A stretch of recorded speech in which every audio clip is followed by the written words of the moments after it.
నేను ఆయన పక్కన పెట్టుకుని చెప్పాలి. ఆయన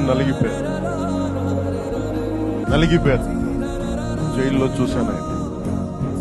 పాపం భువనేశ్వర్ గారి బాధను చూశాను. నేను అనుకున్నాను, అమ్మ మీరు కన్నీళ్ళు పెట్టుకోండి, మంచి రోజులు వస్తాయని చెప్పిన మంచి రోజులు వచ్చి వారికి మనస్ఫూర్తిగా వారికి నా హృదయపూర్వక శుభాకాంక్షలు. మీరు అద్భుతమైన పాలన ఇవ్వాలి అందరికీ మనస్ఫూర్తిగా నేను తెలియజేసుకున్నాను.